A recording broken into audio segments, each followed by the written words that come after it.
ইদং পুষ্পং নমঃ শিবায় নমঃ।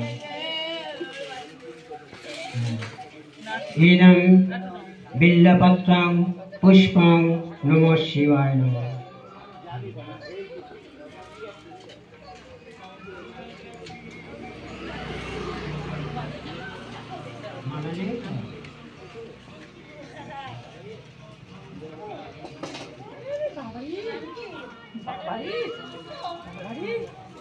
ইদং আকন্দং পুষ্পং ইদং কি ফুল দিয়েছেন আপনারা?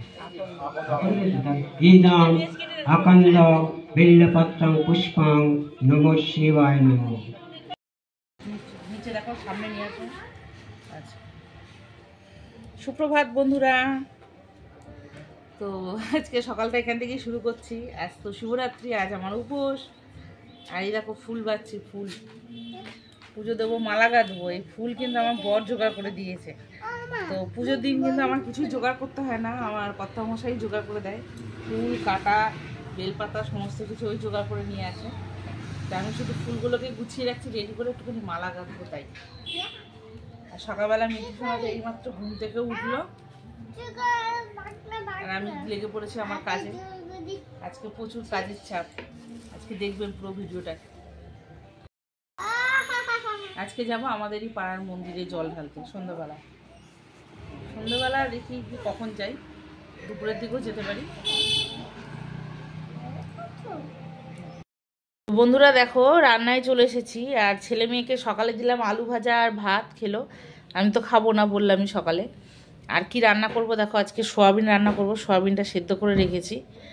আর এখানে হচ্ছে আলু কেটেছি, সোয়াবিনে দেবো, আদাটা বাটবো, শিলে বাটবো, তো ওই জন্য কুচিয়ে রেখেছি।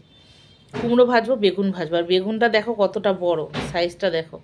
একটা বেগুনের ওজন ছিল 600 গ্রাম, সেটা কালকে অর্ধেক ভাজা হয়েছে আর অর্ধেকটা আজকে ভাজবো, ওই জন্য এরকম একটু দাগ হয়ে গেছে। আর করব পাট শাকের বড়া। এইভাবে আমাদের রান্না। আর ভাত করেছি দেখো কয়টুকু হাঁড়িতে, দেখো ছোট্ট হাঁড়িতে।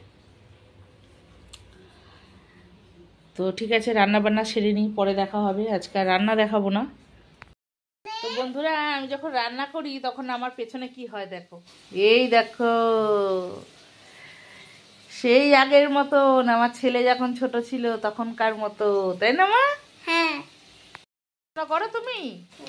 আচ্ছা, এটা ফরচুনের সয়াবিন। বন্ধুরা দেখো, রান্না কমপ্লিট হয়ে গেছে। কি রান্না করলাম দেখো, পাট শাকের বড়া করে রেখেছি। কড়ার মধ্যে তেল রয়েছে, খাওয়ার সময় আবার ভেজে খাবে। আর এটা হচ্ছে বেগুন ভাজা, কুমড়ো ভাজা, আর এই যে সয়াবিন। এখন আমি চলে যাব ঠাকুরের বাসন মাজবো, মেজে স্নান করব, করে পুজো টুজো সব গোছাবো। মেজদা কেমন হয়েছে বড়া? ঠান্ডা হয়ে যাবে খাওয়ার সময়, নরম হয়ে গেলে ভালো লাগে না। আমার ছেলেটাকে বলেছি কি একটা গাছ কাটতে, কেটে স্নান কর। মিঠিমা কি করছিস রে তুই? আইলাইনার আর নেল পালিশ নিয়ে যত সব কালকের থেকে অত্যাচার চলছে। দাও। বন্ধুরা দেখো, পুজো করতে বসেছি। এখানে সব পুজোর এখনো গোছানো হয়নি, গোছগাছ চলছে, পুজো চলছে। আর এই দেখো মালা, দেখো সকালবেলা ফুলগুলো গুছিয়ে রাখলাম না, মালা করব বললাম। মালাটা কিন্তু আমি করিনি, আমার ছেলেই করে দিয়েছে মালাটা। তোকে বললাম তুই তো আর কিছু পারবি না, তুই আমার ফুলের মালাটা গেঁথে দে। হুম হুম হুম। তো বন্ধুরা দেখো, পুজো আমার কমপ্লিট। আর মহাদেবকে দেখো সিংহাসন থেকে নিচে নামিয়েছি, মানে সিংহাসনের মধ্যে তো আর পুজোটা দিতে পারবো না, এত কিছু দেওয়া সম্ভব না। সেই জন্য একটা রেকাবির মধ্যে মহাদেবকে বসিয়ে, মানে শিবলিঙ্গটাকে বসিয়ে সেখানে পুজো দিয়েছি। 5 রকম ফল দিয়েছি, দুধ দিয়ে পুজো দিয়েছি। আর এখানে দেখো ছোট্ট একটা রেকাবির মধ্যেই ফলগুলো দিয়েছি, কেন বড় রেকাবি আরও ছিল, আমি আর নামাইনি, মানে খেয়াল ছিল না মাজতে। মেজেছি কিন্তু আর ওটা নামালে ভালো হতো। আর এখানে দেখো সাবু ভেজানো আছে, আর নারকেল টারকেল কোরানো হয়নি, যেহেতু খাবো সন্ধেবেলায়। আমি বাড়িতে তো এখন পুজো দিলাম, কিন্তু এরপরে সন্ধেবেলায় যাব পুজো দিতে, হচ্ছে ওই মন্দিরটায়, পাড়ায় একটু জলটা ঢালতে যাব।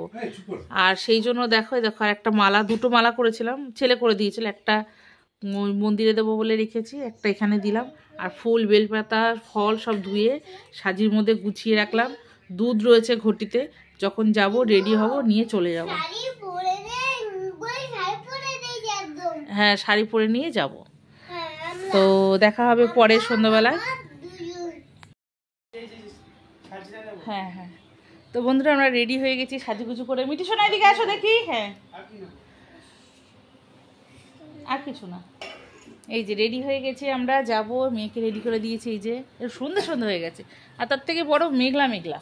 ছেলেকে বললাম জিনিসপত্রগুলো একটু নিয়ে কষ্ট করে, আমি তো নিতে পারছি না।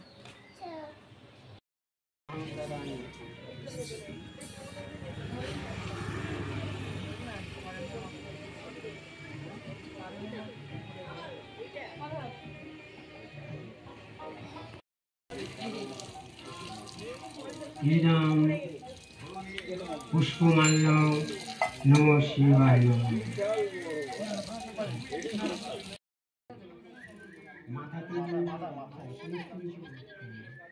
ইদাম আখ্যান নমঃ শিবায়। এবারে মন্দিরে